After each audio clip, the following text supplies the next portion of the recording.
Hello, everyone. Welcome back to another episode of the Training Out podcast. Hey guys, welcome back. Hello. So, what have we been up to this week, Catherine? So for me, over the past week and a half, 2 weeks, I have been going to this Reformer Pilates club, but where Reform Pilates. Reformer Pilates, Okay. Yep.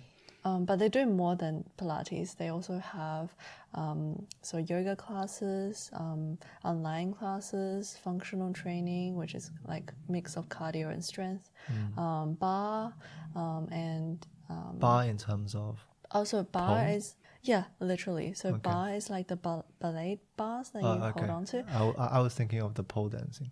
No, Okay. no, definitely not. So in the studio, like it's got glass panels, glass walls on either side, and there's a ballet bar, like dancing.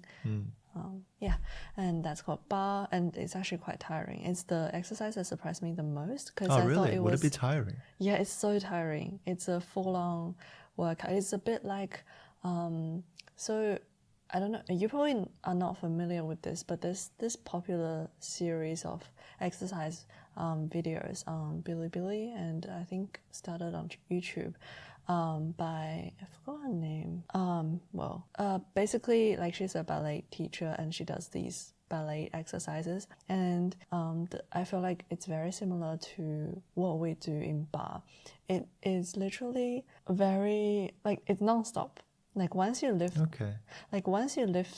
for example, a very basic one is like in like ballet. I don't know, first position. I'm actually not very familiar with the positions still, but it's like if you lift your leg and like do I don't know like kicks or taps on the floor, you start with something simple, just like straight like taps, and then you move on to something that's more like strenuous and like just harder. But the main thing is like you just keep going through these sets without stopping. Okay. Like you I change. thought it would be more for like stretching. No, it's not. There's a little bit of stretching at the end, but just for relaxation because your muscles are really, really sore by the end. Okay. The moves are like sometimes more graceful, I would say, compared to other strength or cardio exercises, but it's so tiring because the movements ask for a lot of control. You basically hold your leg up for a long time and then you keep lifting them higher and higher and do little pulses, faster, slower, further. So it doesn't really involve any extra weight, so it's just your body weight. Oh, no, we also use weights as well. Okay. But usually, so in the classes I've been to so far, the instructors always do something different each time. Sometimes it's weights, sometimes it's those Pilates like elastic bands. So we definitely use those as well. Okay. Did you have fun? It's been so fun. So I know a couple of episodes ago, or maybe the last episode. Wait, no, it would have been a couple ago by the sequence that we're releasing. In a couple of episodes ago, I said that I wanted to try group exercise. Yep. Working out. Group sports that you mentioned. Group exercise count as a sport. No, it doesn't matter. Yep. I basically said I wanted to do something physical movement as a group. Do it with other people. Okay. And so, pretty much a few days after that episode, I just went online and searched Pilates near me and filtered the Google reviews and found this place, and I emailed them straight away and got a reply, and the next day I went in for my first Pilates class. Right. And and after that class I just joined the club straight away and have kept going for approximately a lesson every day for the last nearly 2 weeks now. What's the payment like? Do you pay lesson by lesson or is it subscription based? No, yeah. So Pilates, by itself, it's quite expensive classes. Yeah. But so I think the average in Sydney or maybe around this area is approximately $50 per lesson of like reformer Pilates. Okay. But because it's done in small groups and the instructor is very involved, like they have to watch over you, make sure you're doing everything correctly, and you also need to use the physical equipment to do reformer Pilates, and that's why it's expensive. Right. And another reason I think is because Pilates sets up a really good exercise foundation. Okay. For it basically teaches you how to move properly. Right, That's what Pilates do. Because I'm sure that anyone that's listening that haven't heard of reform Pilates before don't really have any idea of what that is. I'm We're still just very imagining new to this as yoga. well. Is that it's similar? not yoga. Yeah, No. okay. It's not yoga. You have like a Pilates machine. What's a Pilates machine? Go on Google Images, guys. Okay. But it looks like a slider on a there's a panel that slides on the main part of the machine, and you have I think 5 springs attached to that sliding panel, and each spring has different weight. Okay. And you choose the weight according to your level and how challenging you want the exercise to be. Okay. Then there is a foot bar where you usually put your feet on. For example, like you can lie on a sliding panel and put your feet on the foot bar and push away. And depending on how much weight that you apply with the different springs, Okay. It's basically like a strength workout for example, legs and glutes. That sounds very, very similar to actually normal weights exercise. Yeah, except that the panel has shoulder pads on them. So and it's a very hard surface. It's not super hard. It's springy sort of. The material, the leather does give when you lie on it, but it's quite hard. It's like one of those hard beds. And you lie on that and you position your shoulders exactly like on the against the shoulder pads. So it helps you to put you in a good physical position before beginning. And at the same time, your instructor, we always also start the class with warming up the spine to make sure. So for example, we start we kind of divide the spine into 3 segments. That's your lower back, your upper back, and then your neck region, right? And so the class always starts by finding what's called the neutral spine position. And these classes, there's more of a emphasis on how you move, like how you should move properly when you're exercising.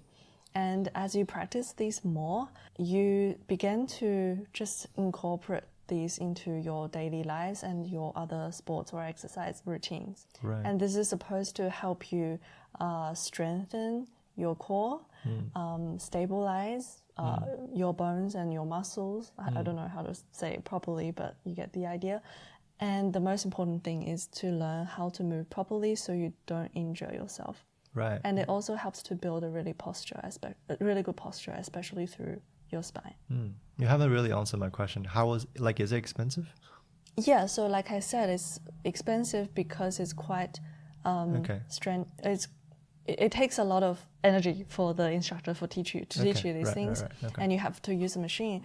That's why it usually averages about $50 per class for like normal small group or semi-private lessons, Pilates lessons. Right. But at this club, what they do, basically for my membership, which is about mid-range, it is $68 per week. That's very expensive. Yeah, compared to gym and everything. But because in this it's a package. So for this, for $68 per week, I get to have 1 Pilates class plus just unlimited any other classes. So that's why I have been going every day for all the other classes, plus Pilates. And you also get an accountability coach who makes sure you're going okay and make sure that, so yeah, if you stop showing up, they'll call you up and ask if you're okay and keep you motivated. And another thing, because this club also, you know, has an emphasis on building exercise into your life as a routine, really make it a part of your life, rather than something that we go for a couple lessons when we are excited, you know, initially learn about this and go because you are thinking that it's interesting or fun, but people can start to slack off after a couple of weeks when your body is feeling tired or you're like, yeah, not really wanting to go. But yeah, so the coach makes sure that you keep going. But also, you know, at the same time, there's no minimal requirement. Is that a word for it? What do you mean? So for like gyms, you know how if you sign up for a membership, you have to keep paying for a year. At least a year, okay. Yep. There's no minimal requirement for this club, so you can quit anytime. You just need to let them know a little bit in advance. That's nice. Yeah. So basically, you can go, and for as many weeks as you need, you can go away for holidays and come back. You know. Would you recommend it for guys? Yes, I definitely would. I especially for people who are not very aware of their bodies. I don't know how to describe it. Yeah, so there's so in sports there are different aspects to really to rate someone if it's someone is athletic or not, right? And the perspective, like the what do you call it? The perspective of your limbs according to your body, like how aware you are. Yeah, how aware you are of your limbs from your body. Like it sounds weird, but but how aware you are, it really shows how likely you get to injure yourself. Exactly. And Pilates helps you to set up a good foundation for that, because through these exercises, your instructor teaches you how to pay attention to your muscles as you move, and how to use the correct posture when you're exercising to you know, stay away from injuries, basically. And it's actually not very easy. It's very hard. It can get very hard, especially, you know, if you really want to challenge yourself, you can just up those spring weights. But at the same time, you have someone to look after you and tell you how to do it properly. Basically, I think that's so important, and it sets up a good foundation for anybody. I think anybody should do it. Like, have a go, learn about how your muscles move and how to use them correctly. Right. How was your experience in a group setting? Very good. It has been amazing. So it's been everything I anticipated and more. So initially I said that I wanted to try this group exercising thing because I was feeling really lonely at home. Yeah. Since I'm still going to keep working from home, even though lockdown is over in Sydney. Yep. And yeah, in terms of my work, I am pretty much independent, you know, working alone as well. So it's been super nice to be in... Just to see someone, right? Yeah, it's super nice to just see human faces around me. But on top of that, it's so much more than that, because if, for example, working out at home, if I get tired and if I just want to slack off that day and take a break, I just, you know, stop doing whatever I was doing. But if you're in a class setting, not only do you have the instructor watching over you and being like, hey, Cath, come on, you can lift that bum a bit higher, something like that. Like, not only does that, you know, keep you just pushing a little bit harder, but at the same time, you're surrounded by people who are doing it with you, like either struggling as much as you are, or doing super well, and you feel inspired by how or you just don't want to embarrass yourself. Yeah, that too, of course. Yeah. And everyone, you know, encourages each other in that way as well. You don't want to be the only one in the class who drops off, right? And so yeah, as long as I show up at the studio, I do the entire class without taking breaks. Yeah, so it's made me learn so much more about myself, both physically and mentally. Like, physically, I I'm much more aware of my body. Like each lesson, I find some entirely new and strange muscle on my body that I wasn't aware was there before. Right. Yeah, because every class there's something new. Okay. There's something new. There's a new move that I try that I've never tried before. And so, yeah, I will experience using a muscle for the very first time, or like at least using it by being like aware that I'm on the awareness that I'm using that muscle. So you've been to this class for 2 weeks already. Are there any downsides that you have noticed? So far, it doesn't have to be the class. It could be, for example, the cost, or the traffic, or the way getting there, or yeah, I feel like the commute is I wouldn't say it's a downside, but I've been finding it a little bit hard or troublesome to figure out the train time. So blame it on the train. Don't worry. No, it's mostly my fault because I haven't really scheduled.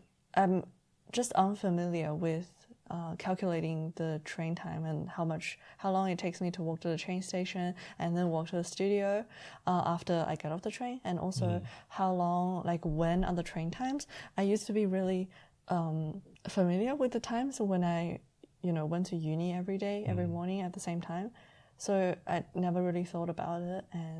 But now each class can be at a slightly different time, so I have to figure out again when I need to leave the house, etc. And haven't been doing a lot of that in the past few months. So yeah, but so far, even though my last lesson I was very, very close for being late, I turned out to, so my very last class, physical class at the studio, was a boot camp class, which means that we do a bunch of cardio and strength training outside in a park nearby, near the studio. And at the beginning of the class, everyone is supposed to gather at the studio and we all walk together over to the park, which is only like a 5-minute walk, not even 5 minutes, like 2-minute walk. It's 100, 200 meters. I'm not even aware if there's any park nearby. There is. Okay. Yeah, there's a couple actually nearby, but we go to this one that's really close.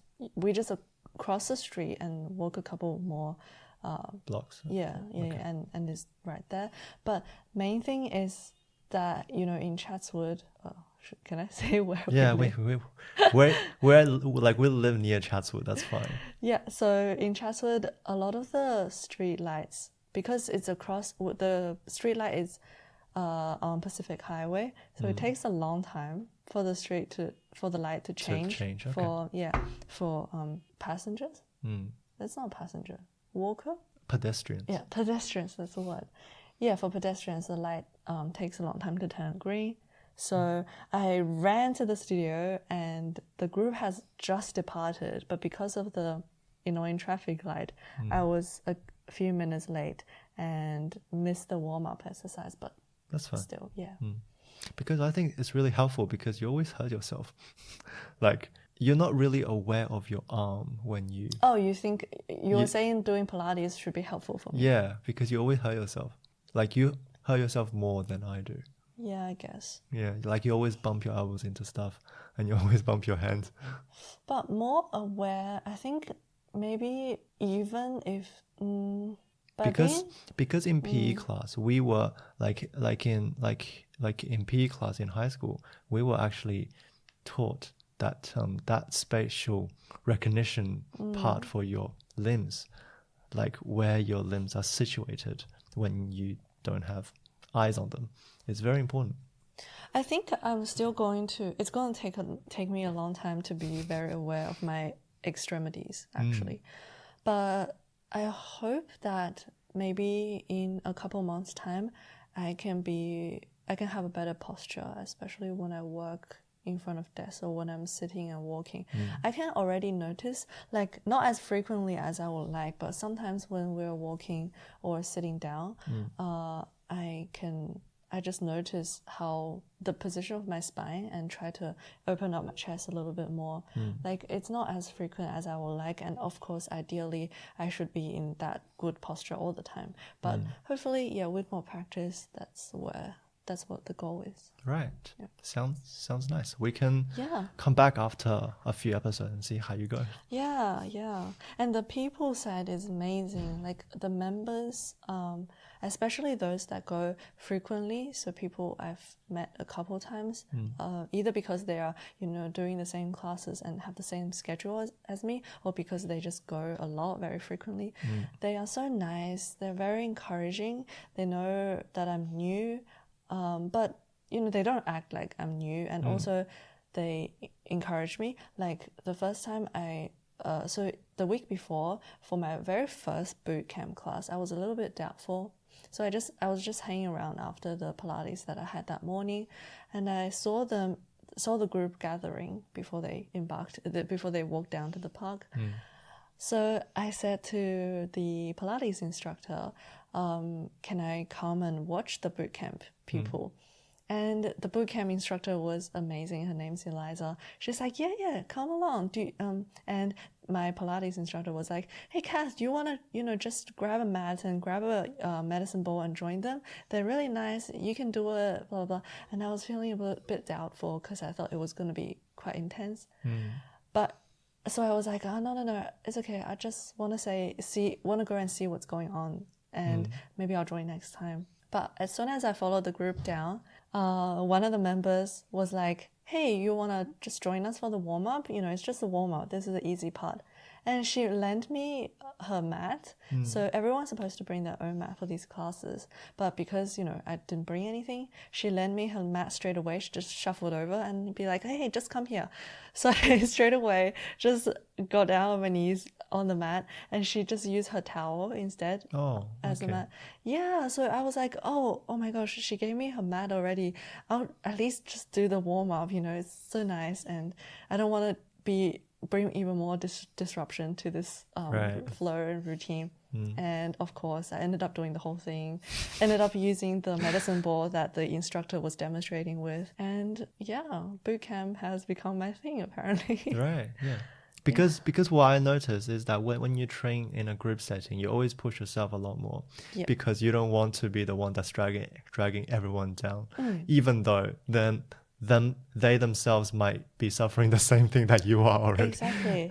And it's funny, like everyone, we tend to, have a little bit of chat after class or something. And the members of this club have quite a big age range. The youngest, I think, I was about to ask, what's the age range like? Yeah, it's quite a big age range. The youngest, I think, is maybe 13. Oh, 13? Yeah. And she's actually training to become an instructor because she's very fit, very young, very energetic, and she has been with them for quite a while, and she knows all the well, I don't know how long, but because she knows all the moves, and she's training to be an instructor. So of course, I'm assuming she has done Pilates for a while, not like me, a newbie. So she's done it for a while, and she's training to be a Pilates instructor, and she's 13. Yeah, I think I saw her this weekend, but didn't get a chance to talk or haven't been in her classes yet. But very cool. And maybe the oldest, I'm not sure, because I haven't obviously met everyone, but I think I would say maybe it will be in the upper 60s. Okay. Or maybe even older. I can't tell because I honestly feel like everyone at the club look younger than they actually are. Sure. Yep. Especially because so far, because I'm quite new, the people I've met are frequent exercisers, frequent, people who have a good exercise habit. So I think that definitely has a part to play in them aging slower and looking fitter. Person looks younger if they look very fit. Right. And so quite a big age range. And so when I had a class before, a bar class, that was quite brutal. It was really brutal, with a member that's a bit older. Maybe I would estimate, completely, guess, maybe in her 50s. But she looked quite fit. She's quite tall like me as well. So I feel like bar classes would be a little harder, almost like for people with long limbs, because a lot of it is like lifting legs, extending and flexing legs, etc. So, and for that class we were doing a lot of legs and glutes. And so after the class I was like, oh, that's so hard. And she was like, yeah, same. Yeah, I felt like that was really hard as well. But I was looking over at you guys and was like, oh, if people who are younger than me can do it, I can do it too. And I was so surprised at that. That's why I said back to her like, oh, I have the same. Shouldn't it be the other way around? Exactly. I told her like, I feel the opposite because I see you and I feel like if people older than me can do so well and can keep up with the instructor, I can do it as well. So she's like, so yeah, basically it's a really nice vibe. What a good mindset. It really is. Yeah. Yeah. All right. Let's move on. So we also watched an anime called Blue Period. Yeah, I was aware of this anime coming out because I heard so much about the manga. I've heard it's a very inspiring. Did you hear about the manga before the anime was about to come out? Yeah. Oh. People rate the Blue Period manga as in the same category as like Oyasumi Pum Pum, as like a classic, like it's absolutely like a classic one, and it's quite different to the other animes that we've watched. It's not like fighting, blood boiling, like victory and good guys versus bad guys. It's not like that. It's a kind of a slice of life of a high school student. I disagree. No. Like, listen to me. Although it's a slice of life, but it feels more than a slice of life, right? Yeah, I feel like the emotions in it are quite powerful. Yeah, it's an emotional battle. It's not like a fist-to-fist battle. It's like a battle with the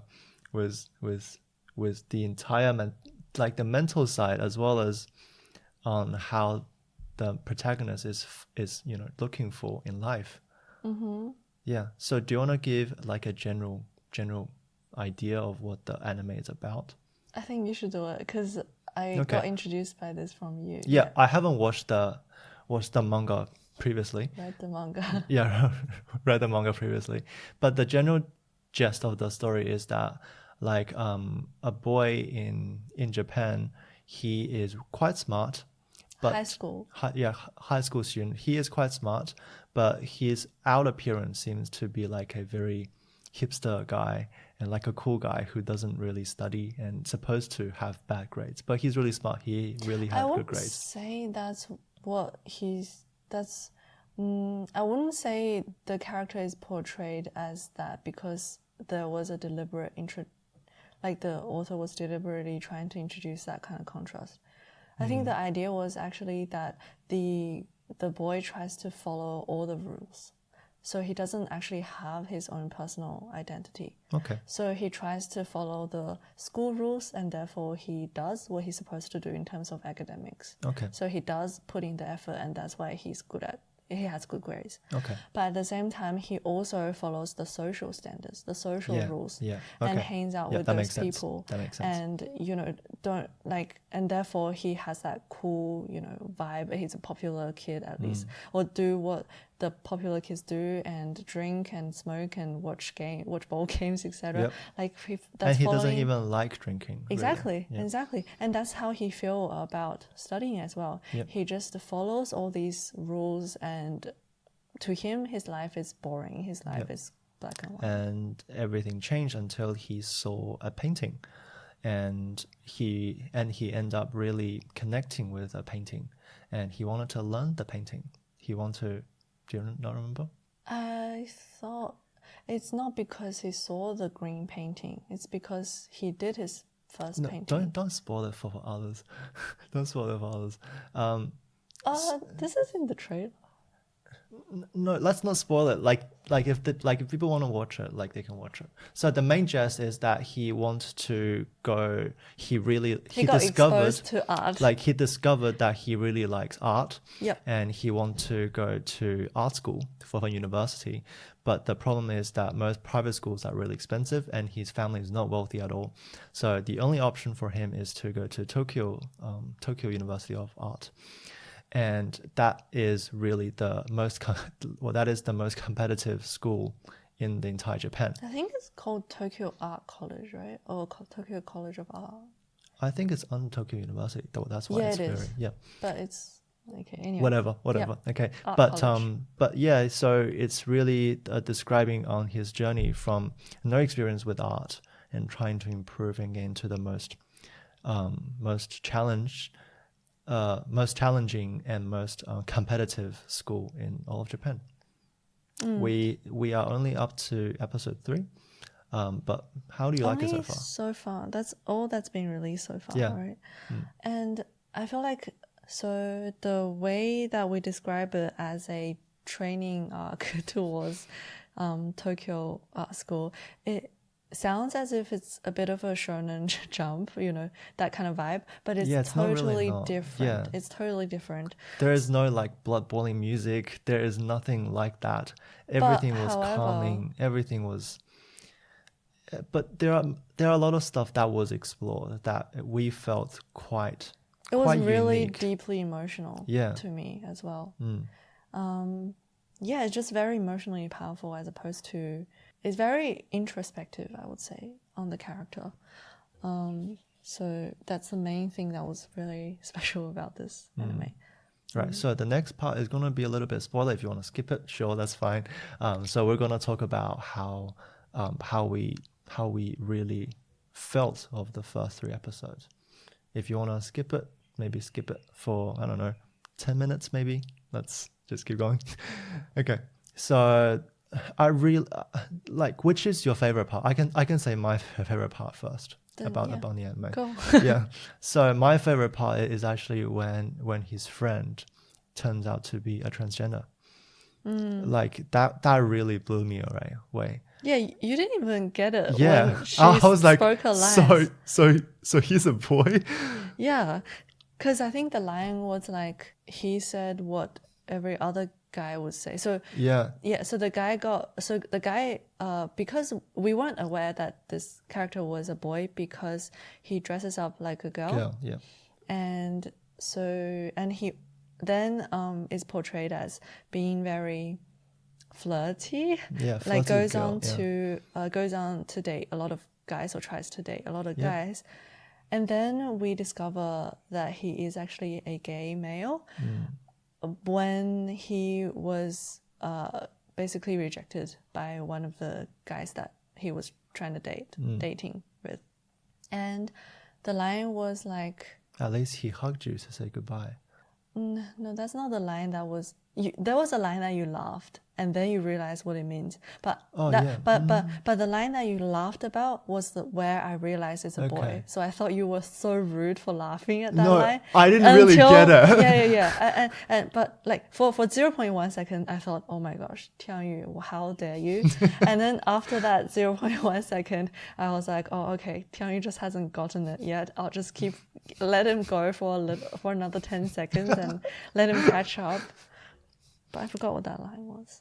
Because I realized because the first ever scene in episode 1, it was the boy flashing the protagonist.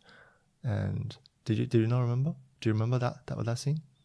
So he was the protagonist is carrying a bag, and the boy that dressed as a girl, flew across the corridor with his leg open, and the protagonist saw under his skirt. Oh. So that's the point. I was like, oh, maybe that's why. So he's a boy. Do you remember that? How is that even related? If like, how would the protagonist know that he's a boy? They're close friends. They're childhood friends. No, they're not. They are. Okay, sure. Okay. The way they spoke to each other, they're so familiar with each other. Like, for example, the first day our protagonist joins the art club, the girl boy was like, I didn't expect you to be here, blah blah. And also they were talking like in a very friendly way with each other. And for example, there was a scene where the girl boy comes in to do extra practice, and our protagonist was already there getting some extra help. I thought it was just because that they're from the same school. No, they definitely know each other more, and because they like talk down at each other, like they're really close friends. And also because he knows his secret, maybe that's why they're very close. Like you wouldn't be for example, when he was crying in the park because he got rejected, our protagonist could have just went with the new friends that he made and went to the kept going with the new friends he'd made, but he went to comfort that boy. So what was your favorite part of the anime, or which part of the anime did you feel really connected with? I feel like it's the part where he drew a picture for his mom. So there was a point, there was a scene in the anime where basically our protagonist was trying to convince his mom that he's very serious about art and going to art school. So the way he did it was by drawing a picture of her washing the dishes. Do you still remember? Or cooking? Well, cooking Can't or remember. just kitchen. Yeah. It was a picture of her in the kitchen with her back to in the scene. And the line was like, because I started drawing, I started noticing these details about you that I never saw before. How your hands are cracked and how your hair is whitened. Yeah. And how you feel really tired. And the way that he said it. said it, and the way that he brought up this whole conversation with her, it was a really special scene. Yeah. Now you remind me of that. Yeah, that is a special moment. Yeah, I cried in that part. You cry in a lot of parts. Not for this anime, not yet. Okay, sure. Yeah, but that was very emotionally powerful. What else were they saying? There was something about like them not really communicating well, like how she's always busy, how the mom was always busy, and the boy is kind of distant from the parents, Right. and kind of just doing his own thing. And the mother was sort of like never had to worry about him academically, so it's sort of assumed that he would just not. She wasn't worried about him and going out with his friends, because I assume because his grades are good. However, as soon as she started noticing that her son was doing art like all night long instead of doing his usual homework, and also there was a part where she saw that on his, how do you describe that list of university? So the university applications. It was a serious application. It was more like a proposal. No, it's just basically like an application. Like you fill out which uni you want to apply, and all the 3 options that for him is basically Tokyo School of Art. Yeah.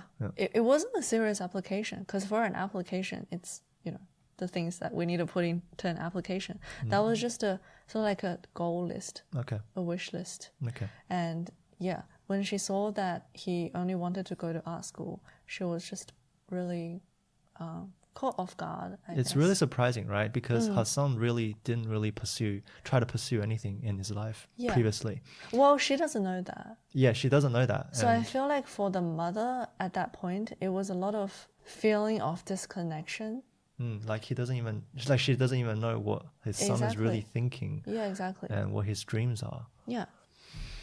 Yeah, so we're gonna keep watching this anime, and we are waiting for the new episode. How do you feel about that part, actually? How do you feel about the relationship with parent, especially Asian parent, about how Asian parent not understanding or even wanting to understand, or just this? I feel like in a lot of typical Asian families, maybe I'm overgeneralizing, but there's a lot of neglect on but how maybe- parents forcing kids to choose just to try to talk kids into what they think is right.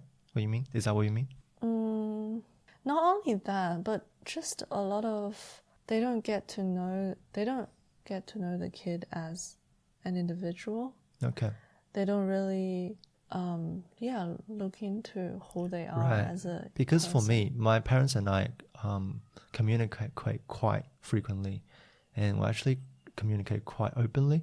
I often tell them my goals, my dreams, how I felt, and But what I always hear when they actually do serious talk with me is like they can't really understand me, they can't really see me, even though I tell them basically everything. Yeah, why? I don't that's know. the case? I don't know. Well, there's an old saying is that the kids will always get, like, the kids will understand the parents much more than the parents will understand the kids. I'm sure that when I get older, when I have kids, there are definitely instances where I don't get the kid, but the kid will actually get me. Does that make sense for you? No, because if you for your whole life felt like you've never been truly understood by your parents, why would you inflict the same thing on your own children? No. I'm not saying that. It's like no matter how well your kids communicate to you, you can never really understand them. You can never really get them as well as they get you. Yeah, I know it doesn't make sense. It's like it's a very sort of Chinese like saying. It's somewhere that I really want to say, guys, just try harder. like it's a very Chinese saying. It's like, so this was actually quote in Chinese. 父母永远看不清自己的孩子，但自己的孩子永远看得清自己的父母。There's nothing additional compared to the English version you just Yeah, said. exactly. Okay, but that's why I'm confused. yeah, I'm not convinced by this. But I communicate basically all my stuff, most of my stuff to my parents. Yeah. And they can't really get me. So you said that the reason you felt this way is because during serious talks, they are not really respecting your wishes? No. They respect a lot of my wishes. They gave me advice, and they would always, like, when they give me advice, they will always end with, so this is just our advice. We really recommend you to do this, but ultimately, it's up to you. So what gives you the sense that they don't really know you? They tell me. It's like when I make an unexpected choice, for example, playing volleyball, they don't get me. Like, it never has occurred to them of why I would choose something and I would do this sort of thing. Because in their mind, that my son will not choose that in a normal circumstance. What would he choose then? I don't know. It's like even though I communicate with my parents a lot, they still say that they don't really get me. But for example, with the volleyball example, do they think that is a good decision? After they heard my reasons, and after they heard that I want to play a team sport, I want to play a sport that is not really contact sport, and they understood the reason why, and they said, okay, yeah, that's a good idea. We support you. I wonder if it's just they don't think you're capable of making those decisions yourself. Yeah. And also, like, whether it's because they try to inflict their own model of you on you. Yeah, maybe. It's like my mom always say that she doesn't know how I behave in front of people around my same age. Like, she knows how I behave in front of, like, aunties and uncles. But she doesn't know you. She doesn't know me when I behave in front of a similar age group as me. Is it like because... what kind of role I would act, what kind of communicator I would be as. Is she saying that as because she's genuinely curious? I would think so, yeah. Yeah, I feel like, why don't you just invite them in? I do invite them in. Like, I do talk to them. Like, why don't you just bring them into your friend group? Because that's different. No. No. Like the way I talk to my parents and the way I talk to my friends and people around my same age is drastically different. I think That's why they want to see the other side. Oh, and also then I have another question, which is why? Why do you do that? And what's the difference? And why do you do that? I'm not sure. Why do you feel like you have to act differently in front of your parents and your friends? Why can't they be the same? Why can't you present the same version of yourself in front of everyone? Well, I think that I present myself the same, but for my parents, they think that I act different. So then again, I feel like the misunderstanding is both like you not really showing Like them, you and can't. also I can't really say. I can't really pinpoint some of the stuff. Of course, you can't swear in front of your parents. Of course, I respect my friends. you can't swear in front of your parents. Okay, I still feel like you guys have a very, even though you say it's a very open relationship, I don't feel that is the case because, I mean, maybe if you get a bit older, but I still feel like, I hope at least for you, there will be some point in your life where your parents just become literally your friends. Like, you can act the same way. You can just do whatever you want in front of them, and they can do whatever they want in front of you. I feel like it's still there's a barrier there. There is a barrier there. Oh, but it's not like a barrier. It's more like a filter. Yeah. Okay. Yeah. One of the things that I actually, okay, so something just came to my mind. A lot of stuff that sometimes I don't tell my parents is because I don't want their judgment to get into my head.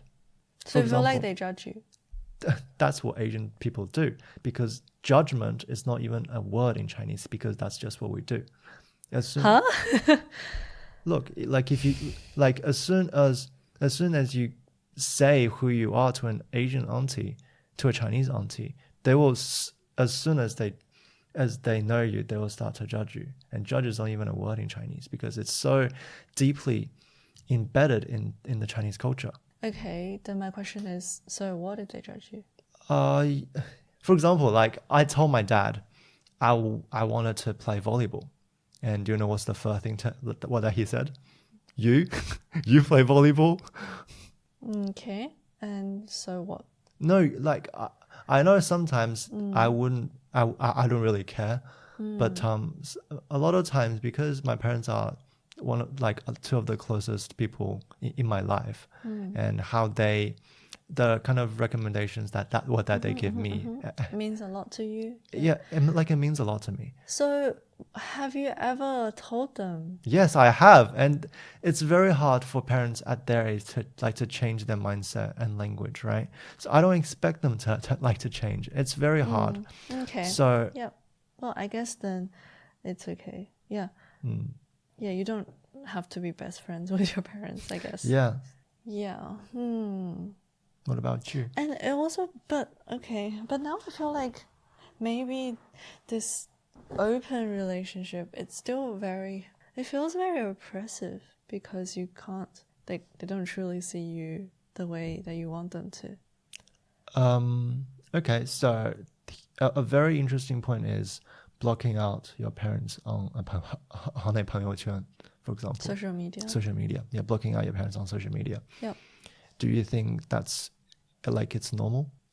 Is it appropriate to block out social media on your parents? Yeah. Yeah? Yeah. Why is that then? Because like if we're speaking for every case, there are a lot of parents who I feel like don't deserve the title of parent. Okay. And so if that is the case, or if the relationship is complex and unsolvable, at least in your current stage of life, then staying away and looking after yourself first is the right thing and most important thing to do, because you are the only person that you're responsible for, and you are the only person who will be with you from the start to the finish. Okay. So, and you are the only one that you're responsible for yourself. And you're going to have your own goals and aspirations, and you shouldn't let anything get in the way of that, get in the way of living a life that you want. Mm. So, and usually these usually, parent and family issues are quite deeply entrenched, and they're just quite complex, and not everyone, it's not easily solvable, Yeah. especially in usually in young people's life stage. So therefore, I think it is okay to just ignore it, block it out. You do you first. And when you become strong enough to face the problems, to solve the problems, and when you have the right skills and strategies, you can do it then. But when you're not ready, you just have to focus on you first. There's only so much energy and time one person has. Yeah. Okay. It's very unfortunate. I still think it's unfortunate that not every family can be happy and perfect.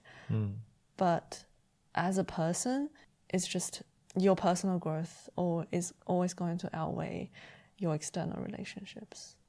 Right. Okay. It's going to influence each other, and that's why it's even more important to focus on the one thing, the one person that truly matters to you, which is yourself. Okay. I can get by that. Sure. And there was something else I wanted to say. Oh, yes, about the title of parenthood. By saying that I don't think every parent deserves the title, what I mean is that the title, so mom or dad, I feel like are not titles that people just acquire automatically by giving birth to a kid, by making a baby. It's not acquired that way. It is actually something, it's almost like, it should almost be like a medal or a trophy that people earn through their hard work of being a good parent. Through parenting, that's what I mean? It should be a trophy. I read that quote somewhere. It should be a trophy, because I sent it to you. Yeah, okay. It should be a trophy that the person earns because they have put in enough effort and done things properly. It should be like, I don't know, a graduate certificate from the life school of parenthood. Instead of One of the things I've always thought about is that there are different various schools, but you don't get to see a lot of parents going to schools and try to learn about how to parent. And yet how to be parents. And yet parenting is one of the most important educations one receives. Yeah. And usually has very, very long lasting effects. And actually, especially the I've heard that for example, like a talk by a very famous child educator in China, and saying that a child is a direct reflection of the parent. Yeah, at the children's stage, because they only get all their knowledge from the closest people around them. So it takes a long time for that, after that child grows up, to rebuild their own personality, to rebuild their own identity. And that's actually what humans do. Like, no matter what career path you choose to follow, no matter what sort of life decisions you make as an adult, in your adulthood, the one thing that we keep chasing, but maybe most of us will never get to, is finding ourselves, like finding our true sense of self, finding out who we really are. That's just the thing that we spend our lifetime doing. Well, that's the ultimate question, right? Exactly. Who really are we? What kind of person do we want to be? That's just, we spend a lifetime chasing that. And a lot of people have to rebuild their identity after they become an adult and get their own life. Yeah, and some people have to overcome that quote is actually said traumas. In the Blue Period. Who am I? Yeah. What do I want to do? Who am I? Yeah. That's why I'm still in line with this whole thing. Right. That's so good. Okay, shall we move on to the main theme of this episode? I think this is the main theme. We don't need to move on. We can just keep going. Okay, sure. Because we thought we had other things planned. Okay, let's keep going. If there's anything else you want to talk about, is there anything else about Blue Period that you do want to talk about? I think I haven't really said anything about why I resonated with that scene. Let's keep going. I think it was because personally I had a similar experience. So I forgot if the protagonist grew up in a single parent household. His dad was there, but his dad didn't really pay attention to him. No. Oh, yeah. Or maybe we haven't gotten the story about the dad. Yeah, like we may not be up to the dad yet. Yeah. But basically, I grew up in a single parent household. And so my mom was super busy just to, try and sustain a life for us. And I feel like growing up and still, even sometimes now, because I'm still, I guess, technically a student studying, I feel like she doesn't really pay attention to the stuff I do and the person I am. Just, my personal interests and aspirations. And sometimes a lot of the things that I say to her is surprising to her, but in a different way to why some of the things you say to your parents surprise your parents. So it sounds like your parents get surprised by the decisions you make because they have a set image of you and they feel like they know you very well. And therefore, they get a bit get caught off guard. Like surprised. Yep, because that is controversial or like it contradictory. Doesn't align with this image of you, which they think is very complete. They know you very well.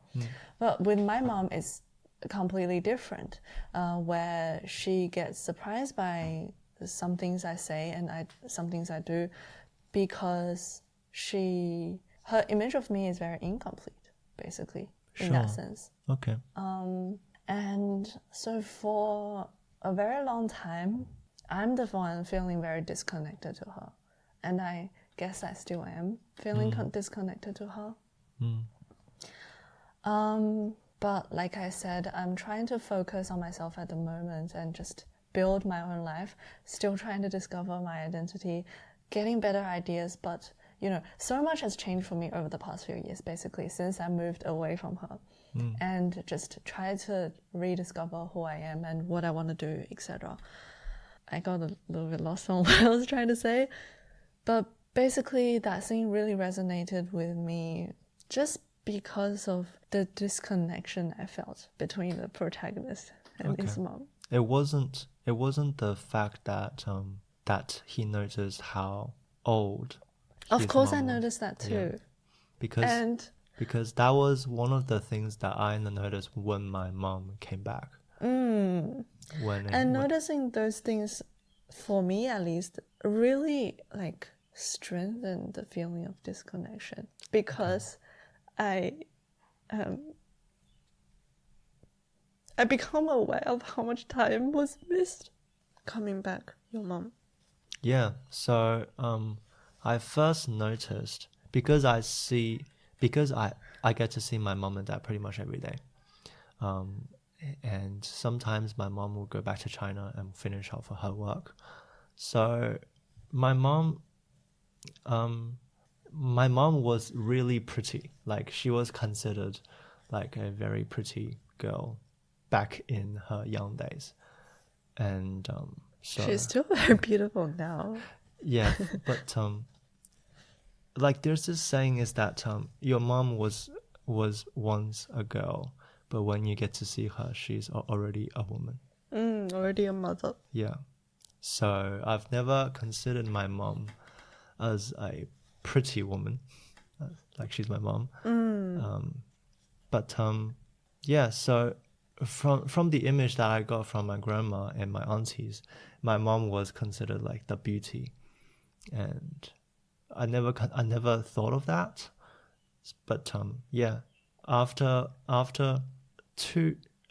like 2 years ago, when I haven't saw her for like half a year, and I saw her again in Australia, she just seems older, and her white hair starts to show, and yeah, and not until recently that I saw my dad, the entire left and right side of hair was already white. Like he used to be super conscious about white hair, and he would actually use a tweezer to pull the white hair out every night. Same. Yeah, and my mom as well. So now he gives up and just let it go. And yeah, same. And your dad and my mom are exactly the same age as well. So, yeah. So for both of us, like, we are seeing these transitions, I guess. And, yeah, so the sense of disconnection gets strengthened by these change in their physical image every time I see her again. Yeah, after a long period of time. And I also feel like our image, or like when we imagine what our parents look like, the image of them is what they look like when I imagine what my mom looks like. She looks like herself in her 30s because that's when we spent every day together, like the longest amount of time together. So we're back. Yeah, so yeah, basically when I was a teenager, I felt like I was really mean to my mom because I blamed her for, I guess, not recognizing or rejecting or not recognizing who I was, or at least I felt like that.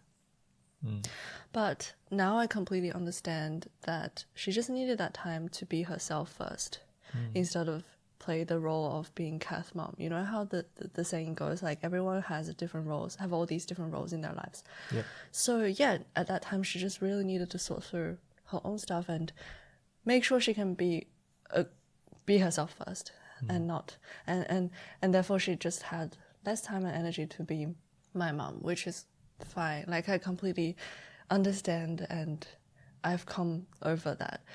And then so that was my teenager years, and then after that in my university and just the years in Sydney, I felt like I just distanced myself from her as well.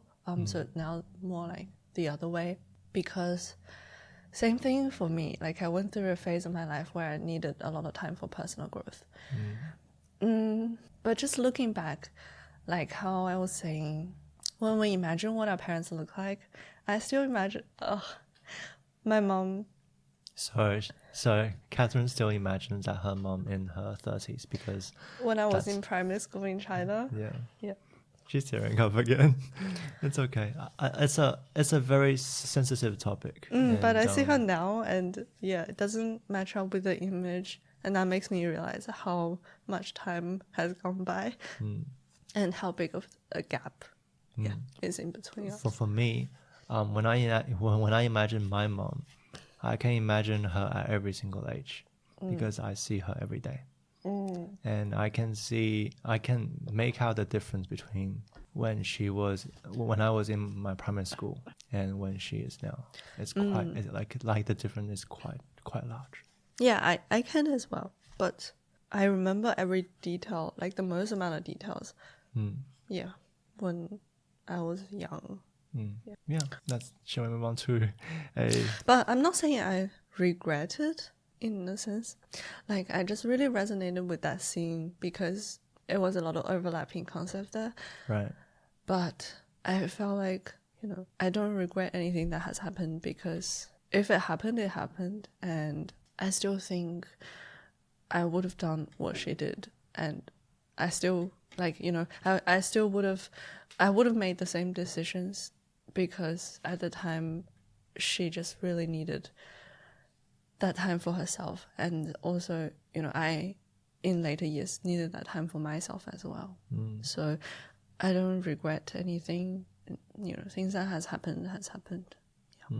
Do you think that the way that you... Peppa? Yeah, okay. Okay, just licking the plastic bags again. Do you think that the way that you would want to approach your relationship with mom will change? Yeah, to be more intentional. Intentional is not the word I would use. Just spend more time with her. I would try to strive for that, but in the current circumstances, it's been hard. But we have been talking about moving closer to each other somehow.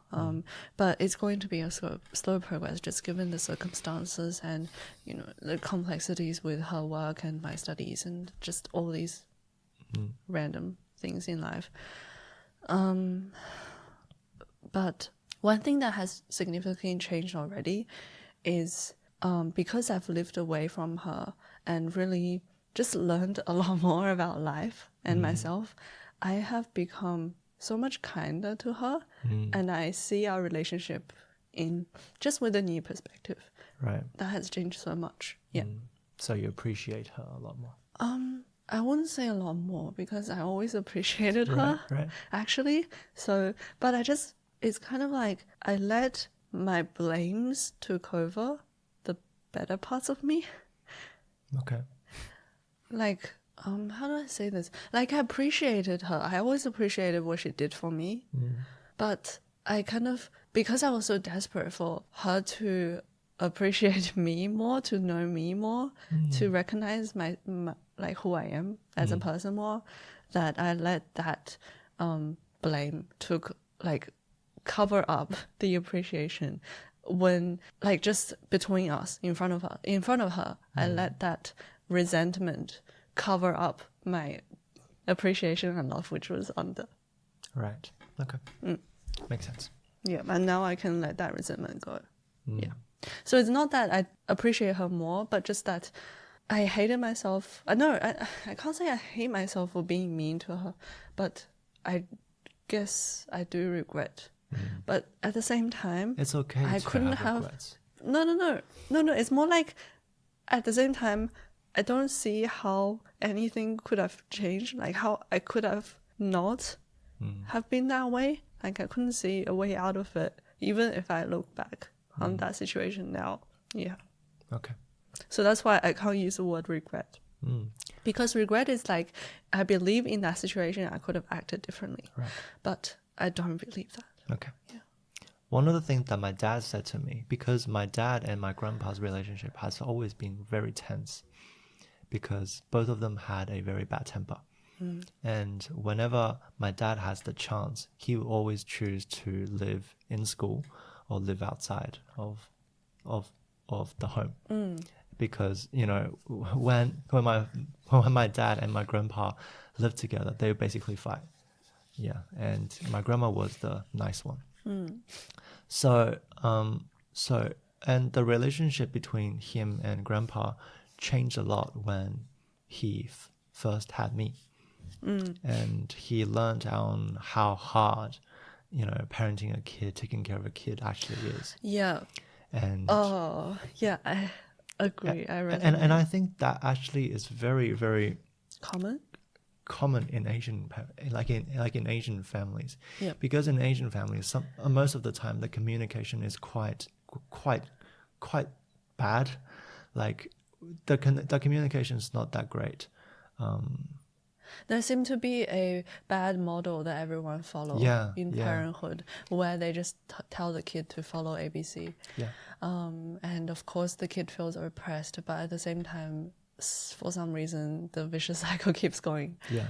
But once our parents had us, like they suddenly really appreciated how hard and how, you know, how difficult it really is to raise a kid. Yeah, and I can't speak to parenthood, but I can speak to having lived by myself and try to build a life by myself, although not completely, but still trying to be independently living in a different place.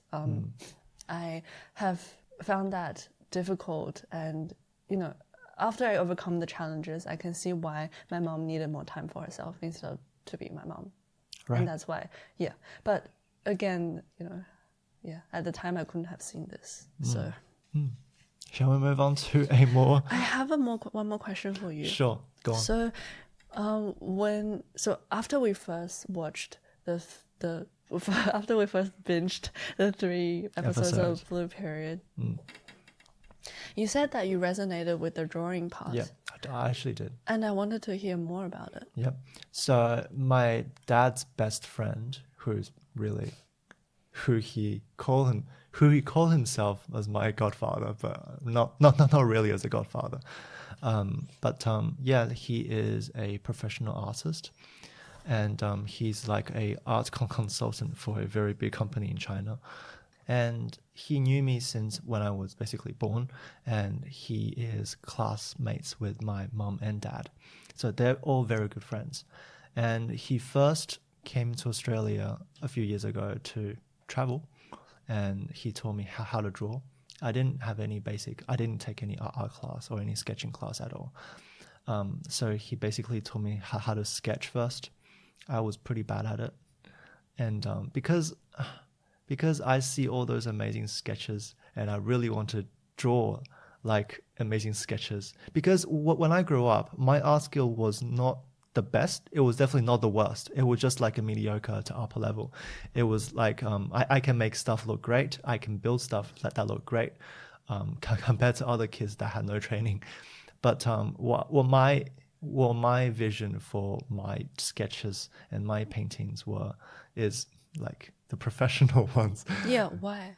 I don't know. Like, I'm not sure because I never drew any of them, but I just felt that if I wanna take some time, if I want to spend the energy into drawing stuff like that, I can do it.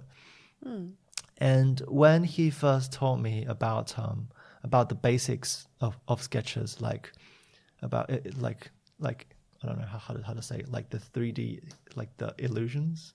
When he first taught you about the illusions. When he first taught me about perspective, like drawings, and it was pretty easy. I got really good hang of it.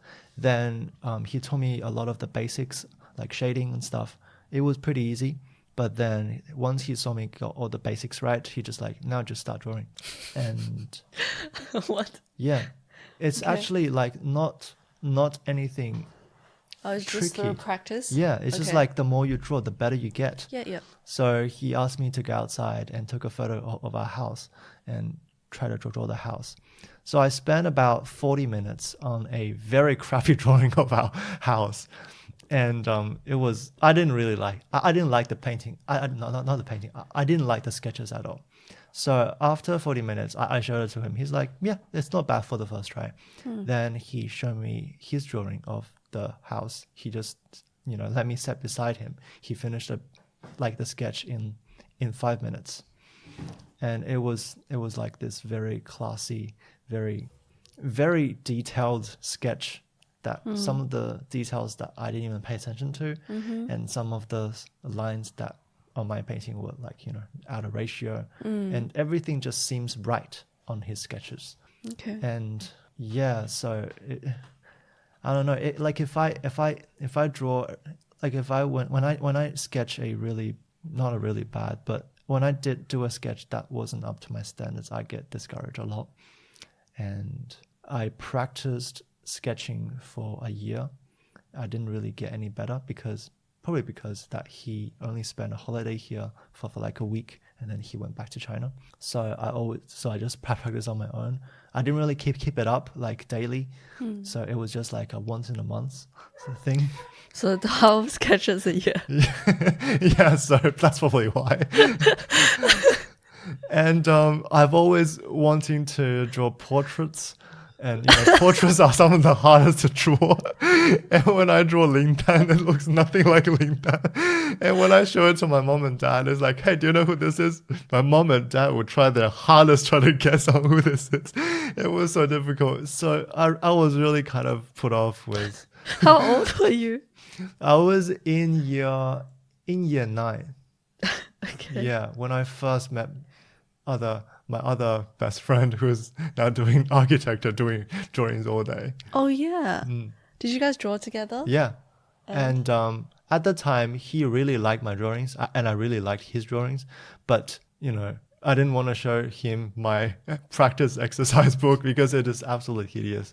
Why did he like your drawings? Because he kind of knew that I didn't have a background, and his parents really taught him how to sketch architecture drawings from a very young age. I mean, like the kind of artworks that you shared with each other, were they always architectural drawings? Or? No. Yeah. He liked to sketch architecture drawings on the side. And on the normal art class, like we are in the actual same, like we are actually in the same art class. Yeah. So what kind of art did you create in those classes? Were you trying to be more expressive and not, refine yourself to draw an exact copy of your house? So there were 3 assignments that I can think of. That was very good memory. Yeah. So the first assignment was basically draw a bunch of solid shapes. Okay. And that was really easy. Like Okay. everyone did pretty well in that. And the second one was draw a portrait. Oh, Yeah. from Yeah. from level 0 to And 10. yeah, I picked the best portrait that I drew.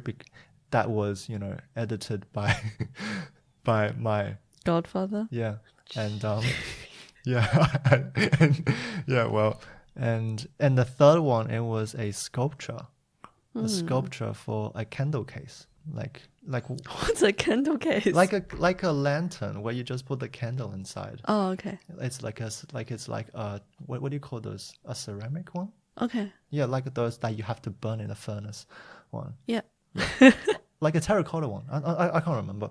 But yeah, I got all What's it called? Now I'm 烤瓷. No, that's not the word. 烤瓷 for 牙. Well, like 不是，那不是烤瓷，不是泥吗？ like it's a wet Clay? yeah, it's kind of Clay like sculpture. Yeah, clay. Yeah. And yeah, we got 3+. We got all A+ in all of those. No. So I just wanted to get an idea of what kind of artwork he thought you were good at. Sculptures. Yeah. So basically, I feel like that's the kind of art that you can, like, you make the call about your aesthetics and Yeah. your expressiveness and your that. Like my standards of a good like a good did I say sculpture? Yeah. Yeah, 画像 is sculpture, right? No, portrait. Portrait, sorry. My portraits are like, he saw my sculpture and it was really good, and when he saw my portrait, it was also really good for obvious reasons. But when I actually draw a portrait from a blank page, I often really hate it. So why are you always holding on to this inability to draw portraits? That's the thing that repeatedly come up. Like, even when I hint about your other artwork, you still go back to say, I hated my portraits. Because my godfather actually said, if you really want to draw anything well, the best thing to practice is to draw portraits. Why did you hold on to that belief? Like it's some sort of Because God's okay, will. like there's an obvious reason for that. Because like if you draw like a scenery, and if you actually missed something, if you actually don't get something right, the scenery will still look fine. Mm-hmm. It's not gonna expand your mistakes. But if you actually draw something wrong or something bad on a portrait, everything is gonna look bad. Why do you only that doesn't really answer my question, because I feel like you try to hold on to, I have to draw exact replication, like you only like realistic drawings. Yes. And that's what my godfather actually tells me not to do. It's like, what you see should not be what you draw.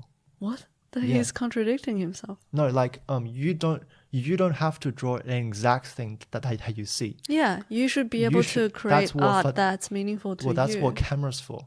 And he said that you should treat artwork that looks aesthetic on paper. Yeah. And but in contrary, you kept. I don't know how to do that. So, but after watching that anime, I think I'll try to get back. Hold on. Yep. Let's not go talk about your grand plans from today, because you always go to that. Grand plans.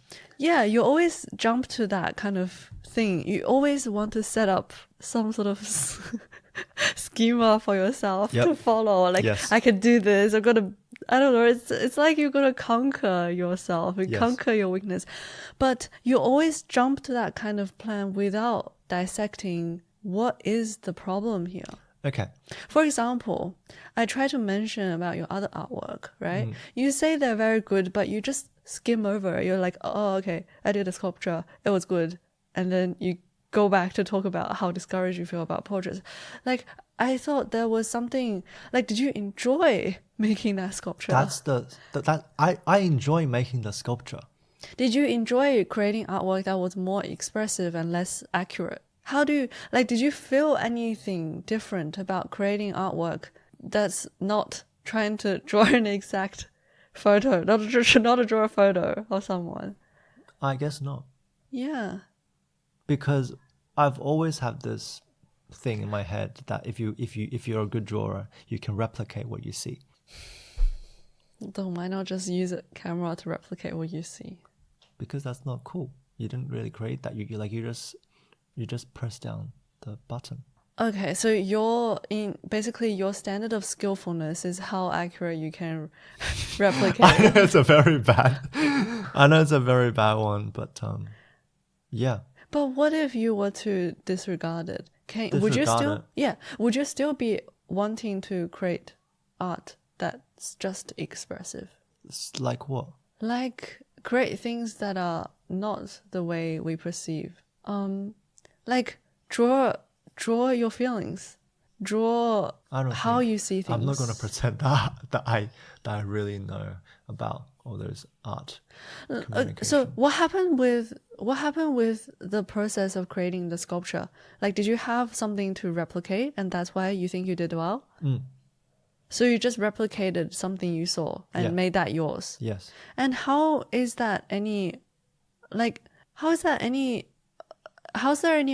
originality there as opposed to taking a picture?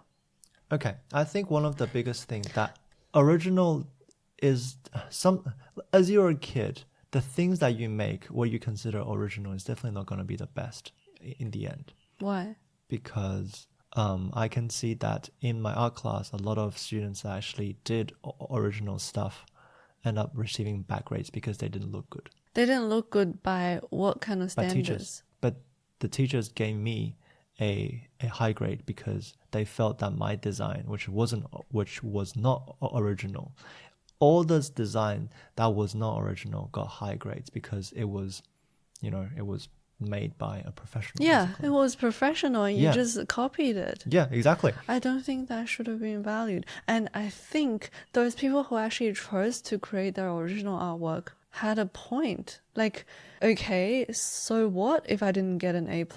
I enjoyed making this piece of art that, like, I submit this as my project and didn't choose to copy someone else's work because I am proud of this, even though not everyone's going to think this is beautiful and aesthetic. I was a student. I didn't have the mindset. Yeah, no. I'm trying to talk to the you now who is still wanting to draw best portrait that replicates, who is still under that. No. I think the main problem that I had was I did not really have fun in the process. I think that is the reason too. Yeah. And I'm glad you realized. Like, why? Why do you think that's the case? Why didn't you enjoy it? I didn't enjoy it because I didn't get the outcome that I wanted. I didn't get the final product to my standard, at least, that I wanted. So you were frustrated that you didn't create what you wanted. Yeah. You didn't create the image in your head. Yeah. And I think that if I were to go back to sketching again, which I really want to do, I would want to shift that. Of course, I would try to draw the best I can and try to replicate what I see onto paper, but to have fun in the process. And how do you do that? Because it sounds to me like you will only feel the joy and the fulfillment if you achieve your goal of feeling like your art is what you wanted it to look like. Yep. So you focus a lot on the result. So do you, like, I feel like the way that you're describing it sounds to me like you're not enjoying the process of creating art itself. You don't think it is fun to explore those different techniques? Like, I feel like in order to enjoy the process, you have to find joy in the process itself. It sounds, wishy-washy, but... I like drawing. I liked drawing when I was a kid. Okay. But... even if you're not happy with the product? Yes. Yeah. When I was a kid, yes. And in kindergarten, my kindergarten was really, really strict. It was a very strict kindergarten. We actually got graded purely by our drawings. And, that may sound very fun, but the teacher is very toxic. And for example, like I can very clearly remember one of the assignment was to draw a rain. Like we have to draw a rain. And they didn't let just, gave us paper and crayons and then tell us to draw a rain. They showed us how to draw rains. They show us how to draw droplets of water each by each on the paper. And some students, some kids actually draw the raindrop as like a line because that's how they see the rain. And sometimes they draw the raindrop, left, right, up, down. So like in all different directions. And Because that's what happens when it's windy. yeah, and we got told off. Yeah, And okay. we have to draw the raindrop in the same direction falling down. Sounds to me like you're going through the process of rediscovering yourself too. Because it sounds like you have always found, at least in the context of creating art, that following the conformity or following the standard that most people think looks good, the common standard of beauty, is the way to go. Yeah. And when you can't achieve that, you are very discouraged and you got graded down for it, which actually, was not healthy. Yeah. So I think... So I feel like you should focus on enjoying the process and creating art that you're proud of, like that you're proud of, or just enjoy the process of doing it. No. I think my mindset should not be trying to enjoy the process that I think I'm proud of. I should just enjoy the process. Despite the fact that my final drawing is something I'm happy with or proud of. Yeah, I mean... Because at the start, my drawings are going to be terrible. I know that. But and that's okay. Yeah, that is okay. Wait. What's wrong with feeling proud of just something you created, even though like not everyone's going to think it's good? Because I'm not proud of it. Oh, like as in you feel like you don't have the skills to make it look as good as soon you as want. like if I have created a painting that I felt that, I did a great job at. Like in my primary school here in Australia, we have to draw a gum tree. Everyone drawing was okay, and my drawing was really good. I really like my drawing. But now when I see my drawing, it's actually crap. But when I was a kid, like a year 5 kid, when I saw my own drawing, how I shaded the actual tree when nobody know what shading is, I really liked my drawing. And teacher said, wow, this is a very good drawing. And I really, really liked the drawing. Like it's still up on my wall even now. Really? Yes, it's in the shed. Oh, okay. Yeah. There's a difference between things that there's a common standard of just how much effort and that which shows off, and there's also a set of more subjective standards of whether if it's the aesthetics you like, something like that. And so my next, I would want to try to start sketching again. Here we go, guys. Yes. I put all expect an update. Yeah, so I'm not expecting myself to be a great artist. I just want to enjoy the process. Yeah, and it will be useful for Toru. I don't want that to be like I'm doing this for a purpose. I just want to enjoy the process. Yeah, because drawing for me, that's interesting. It should not be work, right? It should be something that I should do it for leisure time, like playing games or watching a movie. But I find things more encouraging to do if I have the mindset of I can apply this somewhere that's not just for... I mean, maybe only if I find it a bit of a chore sometimes. Yeah. I don't want the process to be a chore. Okay. So do you think I really want to enjoy the process through sketching things that I see every day and notice the details that I miss seeing every day. Yeah, and would you just enjoy, if you think you will enjoy it, why haven't you done any of it since high school? Because I haven't watched Blue Period. Or if you see it as something that you could enjoy, but you haven't dabbled with it at all, or you haven't even tried sketching. I have a sketchbook at home. It's half full. So do you sketch regularly? No. So just inspirational, yeah, it's something that you don't see, you don't reflect until you see something, right? So I feel my point is that I still feel like there should be some sort of a goal.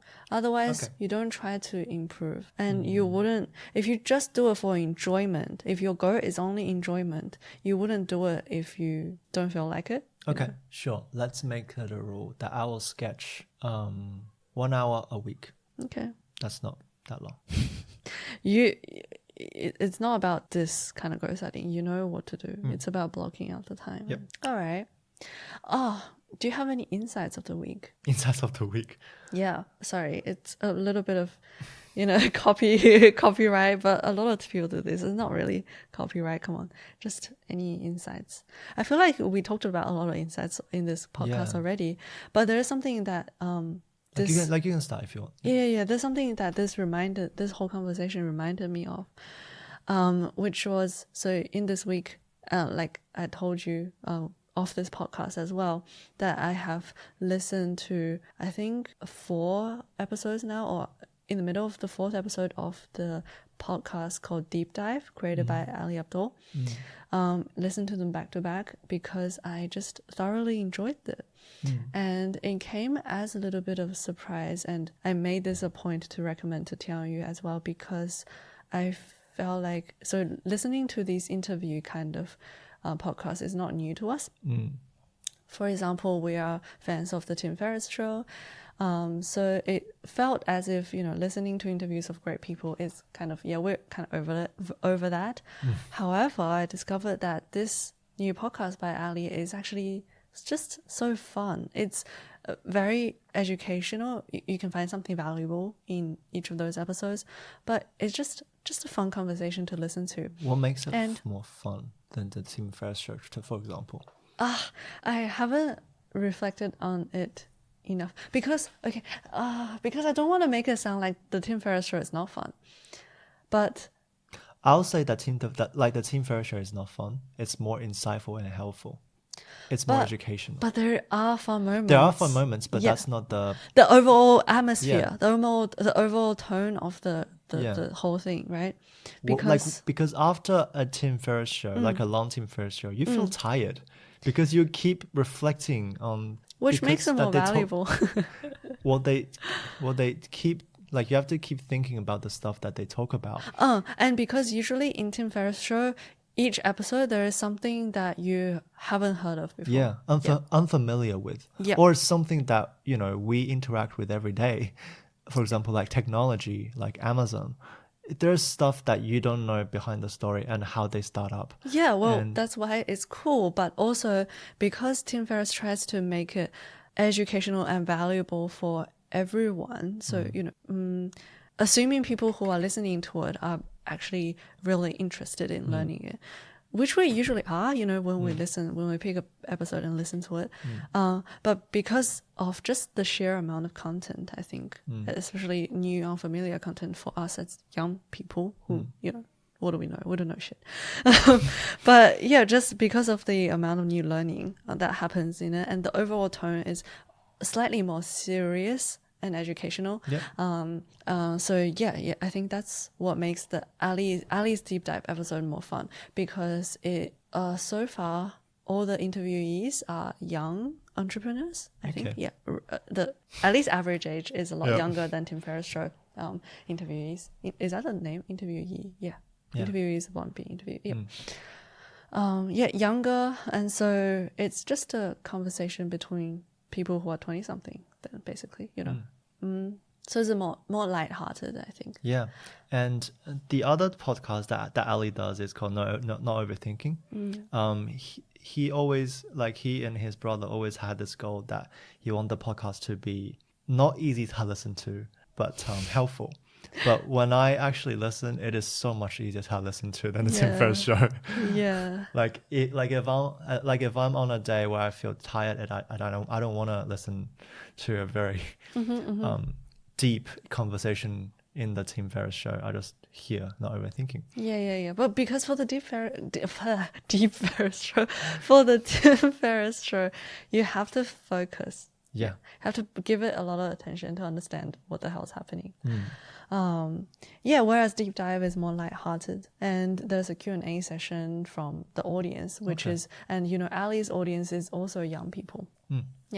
So people similar age as us, or 20 somethings. So but you can still get value from it. And one of the episodes that I really enjoyed, and one point from it, which I want to use as my insight of the week, is from the episode with Jade Bowler, who's also a YouTuber that does a lot of that started as a study tube, but then became more of a holistic channel about productivity and her life experiences, etc. And she is also recently a New York Times bestseller, or some sort of bestseller. Really? I didn't know that. So so the book that she published while she is in uni, she's still in uni now, has become a bestseller. And it's called The Study Guide That You Will Ever Need. I think I quoted that accurately. If not, it will be in the show notes, and I apologize. But I sort of knew her previously, but I never was very on board with, like, I just never gave her a lot of attention and following, basically. But this episode, really got me on board with all her, holistic productivity, mindfulness kind of stuff. And the insight of the week, which I heard on that episode of Deep Dive, was about this thing that she does called casual magic. #casual magic. You can find it on her Instagram, on Jade. I should stop plugging people, but basically, well, it's not like I'm the one plugging for them anyways, but basically it's about so I came across this concept previously, but I never thought it in the same way as her, so that's why I found it very inspirational. So the idea is that most of the days in our life are going to be casual, boring, mundane lives that there's, by our societal standard, nothing special about them. Like, as opposed to the special days like birthdays, anniversaries, a day that has important events, I don't know, graduation, weddings, etc. Yep. So most days are not going to be those days. 99% of the time, our lives are going to have days that are just casual, boring. And previously, when I first came across this idea, it was more about looking at it from just just regard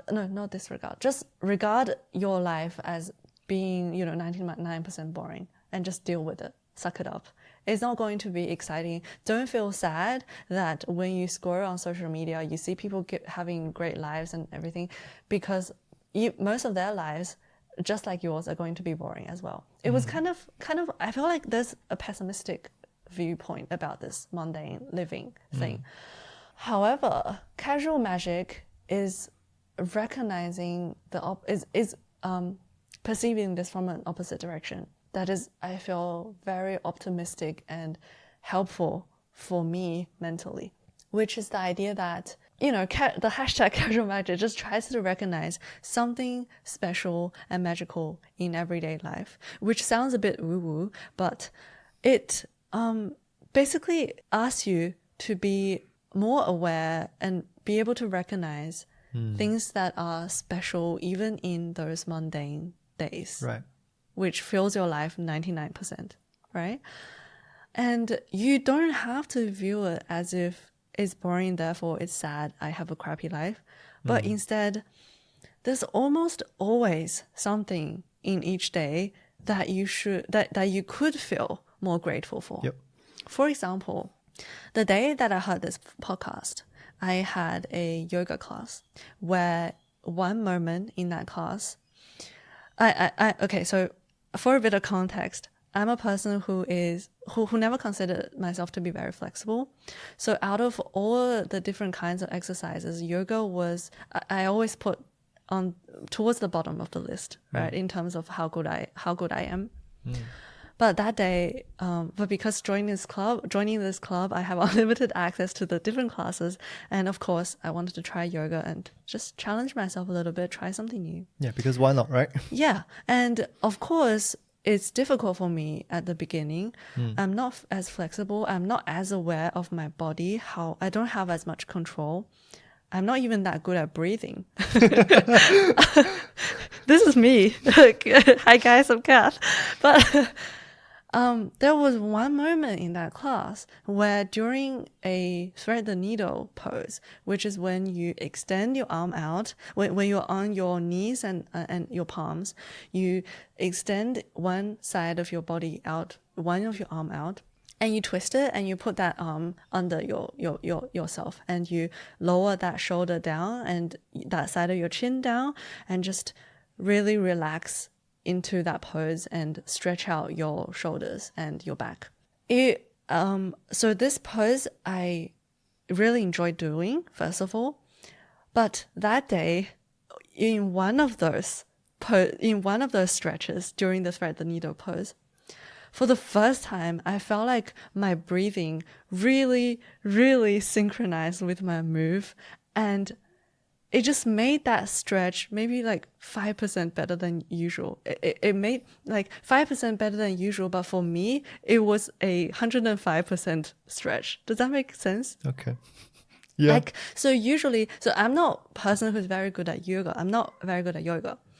But because I made that, it felt like a breakthrough for me to synchronize that breathing. I extended my arm that little bit further and sank down a little bit better. And everything was so synchronized nicely, just like the instructor said it should be. And I just felt so good in that one stretch during that practice of that pose. And as soon as I heard her, Jade, talking about casual magic on her podcast, that's the moment I immediately thought of. Right. That actually reminds me of something. Because when I was in China, we always have to write journals every single day.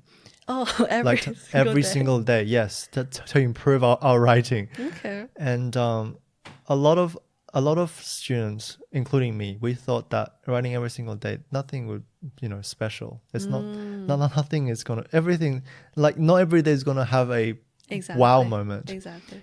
And my Chinese teacher would say that if you observe closely, there will always be something on every single day that is special. And if you really don't have anything special on that day, that is a special moment. And I didn't understand what she said because I really couldn't find the magic.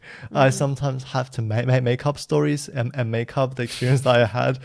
Yeah, and but now I would want to hear what you made up. a lot of stuff. But now but seriously, like if you look at every single day, like really reflect on everything, you can actually see the uniqueness on every single day. I wouldn't even say unique. Like, it doesn't even have to be unique. It can be something that you're so comfortable with that you forget. You like this could be good. I'm not saying that the experience has to be good. Even if it's a bad experience, it's a unique experience. Oh, okay. Yeah. I thought, I just think that every single day would give you a unique experience in like a unique feeling, a unique anything, like something every day is going to be special. So for example, like today, like we went to this restaurant that we haven't been to for a very long time. Because of lockdown. And we enjoyed it as much as we went the first time. Maybe even a bit more just because lockdown's over. Yeah, exactly. Yeah. And that would be I say the highlight of my day. And I really enjoyed the lunch experience. So if anyone like is feeling like their life is boring, try to be more observant. Yeah, try to be a bit more mindful. Yeah. And if you really think that your life is boring, maybe go out and explore and have more interactions with people. You will actually find the whole world out there. Yeah, and honestly, like sometimes we even forget that we should be grateful for, having a functional body. Yeah. Having a shelter, having a shelter over our head, having a shelter, have water, having food, having family, just simple. And sometimes it can be something cringy, even like, I really like the way that light is reflecting off the glass, in the afternoon when the sun shines this way. Or I really like these new light bulbs that I put up on my ceiling. Or I really like the sound of the rain that is dropping on my window. Yeah, stuff like that. Small stuff that you are grateful for, and it will change your mindset. It'll make you be a little bit more appreciative of life. Yeah, and it makes you realize, at least it made me realize, that mundane life is not something that I should suck it up, Boring, mundane life, daily life is not something that I should regard as, just deal with it, that's how it is, in a very pessimistic way, but rather mundane life, it's so great. It's so great to have simple, just stable, boring. Not even like it's not even boring if you try really to be boring, right? Because most people sometimes you still feel bored, but that's okay. That means you have a stable life that doesn't that doesn't get stirred up. It's not like when they actually graph on the what do you say, that Happiness. the happiness of life and with wealth, and people with the middle age income, like the middle income, they will get the most happiness out of, you know, like the amount of energy and time that they put in. And yeah, so we're all very lucky, I'll say. Yeah, I most think of us so. are. Yeah. All right, then I think that would be a good end to this episode. A happy Finally, a ending. positive end. Yeah. Which I don't know how many of those we had on this show. All right, then. I'll see you next time. Yeah, look forward to next week. All right, Bye, bye-bye. guys.